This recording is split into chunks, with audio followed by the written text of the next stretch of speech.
Y ahora vemos aquí la práctica número 10, en la cual consiste en un voltímetro que va a utilizar el convertidor analógico digital para representar el voltaje en código binario. La entrada es este potenciómetro que se encuentra a 5 volts, aunque recuerden que los micros no están aquí representando su voltaje de polarización, pero entonces aquí vemos el voltaje que está siendo aplicado a RA2, que se está utilizando como una entrada analógica, en este caso el canal AN2. Y vemos que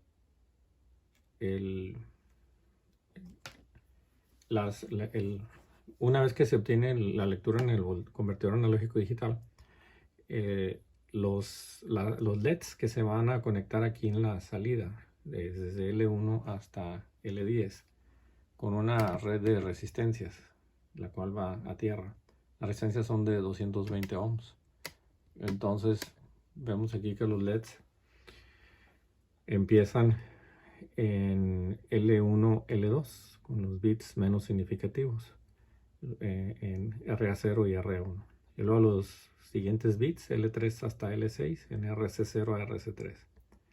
RC4 se sigue usando para indicar la práctica que se está realizando.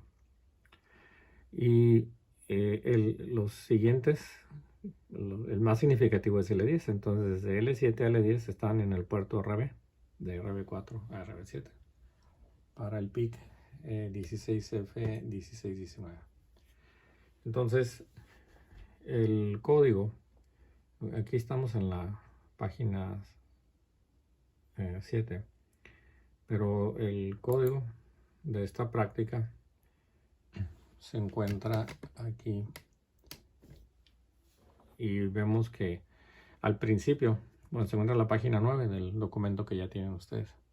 Al principio vemos aquí que en este código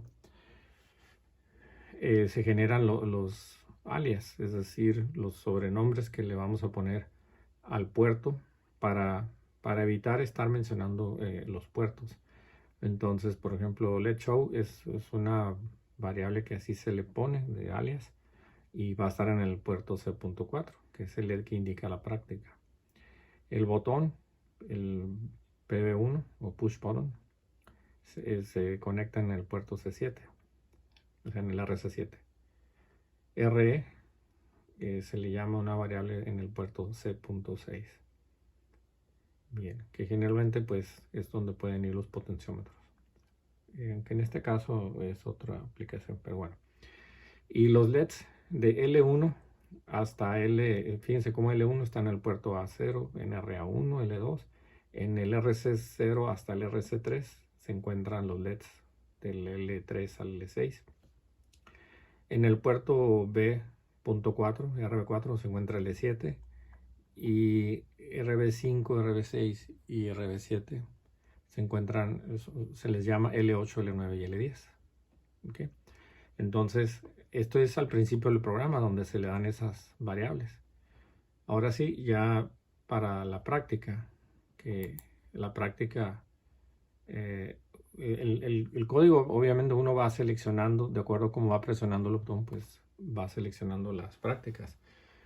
Aquí las prácticas, como les había comentado, pues se encuentran al revés, ¿verdad? Pero vamos a ver aquí, estaríamos en la práctica 11, práctica 9. O sea, la 11 fue la primera que presentaron. Entonces en la práctica 10, aquí tenemos que en esta práctica, pues al principio se manda el código, el programa, a una subrutina o método llamado sequence. Debería ser con Q ahí, pero bueno, sequence.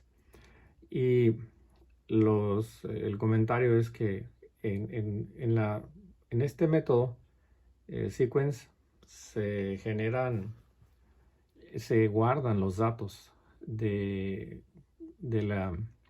en la memoria HF, que es una memoria tipo flash. De esa manera, cada vez que seleccionan una práctica, se guardan datos que siempre son las variables equivalentes a un reloj, que es otra de las prácticas, un reloj digital.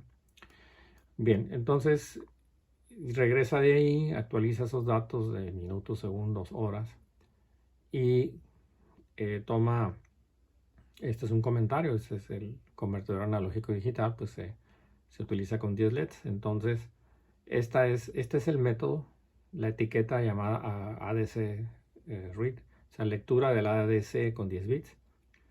Y los LEDs, como ya vimos que están en variables del puerto A, puerto B, puerto C y puerto B, hay que garantizar que todas las variables se van a arrancar en 0.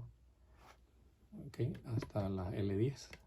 Y así ya garantizamos que los LEDs van a empezar apagados. Entonces se selecciona la variable CH, que es 2, igual a 2, para poder leer el canal AN2 del potenciómetro. Y ahora se va al método ADC read, o sea, leer el convertidor analógico digital.